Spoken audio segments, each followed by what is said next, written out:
तो फ्रेंड्स, जानते हैं दो और आल दो के बारे में।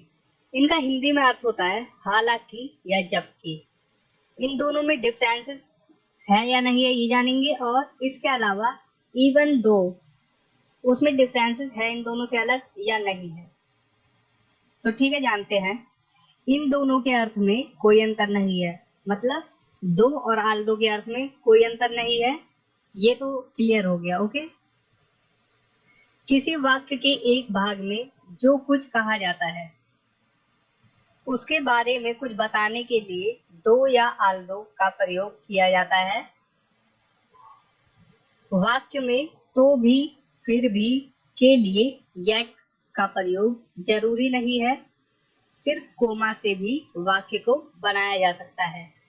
तो सिंपल इसमें पता चल रहा है कि दो या आल दो का जब यूज होगा तो वाक्य में येट का यूज जरूरी नहीं है, तो भी या फिर के लिए। ओके, फिर भी के लिए या तो भी के लिए। देखिए एग्जांपल समझेंगे आप। Although he was tired, he did not stop working. हालांकि वह थका हुआ था तो भी उसने काम करना बंद नहीं किया था। तो आप लोगों ने देखा कि तो भी के लिए हमने yet का इस्तेमाल नहीं किया है, सिर्फ कोमा लगा दिया है हमने। अब देखिए, although he was tired, yet he did not stop working. ये वाक्य भी सही है।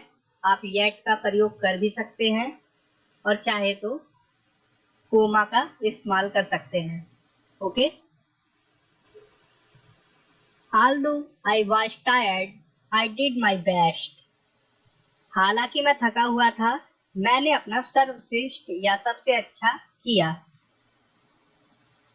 तो आल्दो की जगह आप सिर्फ दो का भी इस्तेमाल कर सकते हैं। इन दोनों में कोई डिफरेंस नहीं है, ये आप लोगों ने जान लिया। Okay. Although he is sick, he is going to school. जबकि वह बीमार है फिर भी वह स्कूल जा रहा है। या आप कह सकते हैं, though he is sick, he is going to school. जबकि वह बीमार है फिर भी स्कूल जा रहा है। ओके। दो और आल दो में कोई डिफरेंस नहीं है। देखिए, दो या आल दो, he is rich, he is माइजर। जबकि वह धनी है फिर भी वह कंजूस है। तो आप दो या आल दो किसी का भी यूज कर सकते हैं, डिफरेंसेस नहीं है दोनों में कोई। Although it rained, everyone had a good time. हालांकि बारिश हुई फिर भी हर किसी के पास एक अच्छा समय था। तो आप लोग समझ गए, अगर कोमा का इस्तेमाल नहीं करेंगे तो आपको येट लगाना पड़ेगा, YET। और अगर कोमा का इस्तेमाल कर रहे हैं तो येट का प्रयोग जरूरी नहीं है। अब आती है बात इवन दो की। इवन दो का यूज हम करते हैं जैसे कि ये है, देखिए, दो और आल दो, हालांकि जबकि। इवन दो का मतलब होता है भले ही। ओके, भले ही। तो हालांकि जबकि जैसे सेंस में इसका इस्तेमाल होता है, लेकिन भले ही से मैं आपको बता दूं, इवन दो जो है वो दो और आल दो से समझ लीजिए ये 100% है, और दो और आल दो 80% है। मतलब प्रभाव दिखाने के लिए, जब आपको ज्यादा प्रभाव दिखाना पड़े तो इवन दो का यूज करें। जैसे कि even though he is rich, he has kind nature. हालांकि वह अमीर है फिर भी वह दयालु है। या आप कह सकते हैं, भले ही वह अमीर है फिर भी वह दयालु है। या आप कह सकते हैं, though he is rich, he has kind nature. हालांकि वह अमीर है फिर भी दयालु है। या आप कह सकते हैं,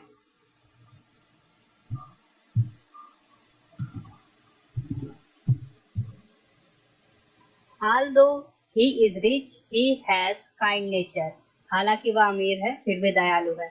लेकिन आल्दो और दो जो कि सेम है, ओके, आल्दो और दो सेम है, सेम यूज है इनका, और इवन दो का भी सेम यूज है, बस ये ज्यादा प्रभाव दिखाता है।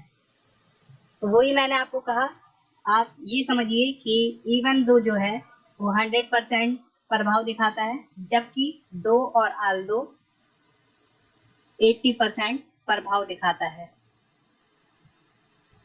सेम यूज है इवन दो, आल्दो और दो का। Even though there were many dishes on the table, I only eat 10 dishes. हालांकि मेज पर कई व्यंजन थे, फिर भी मैंने केवल 10 पकवान खाए। Even though he is very old, he is healthy. हालांकि वह बहुत बूढ़ा है, तो भी वह स्वस्थ है।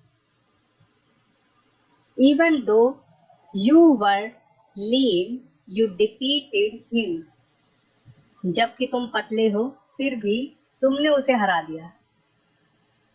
तो लेसन यहीं पर कंप्लीट होता है। आपको ये ध्यान में रखना है, दो, आल दो और इवन दो, इन तीनों का यूज एक ही है, तीनों का प्रयोग सेम है, ओके। लेकिन जब हमें ज्यादा प्रभाव दिखाना पड़ता है तो हम इवन दो का यूज करते हैं।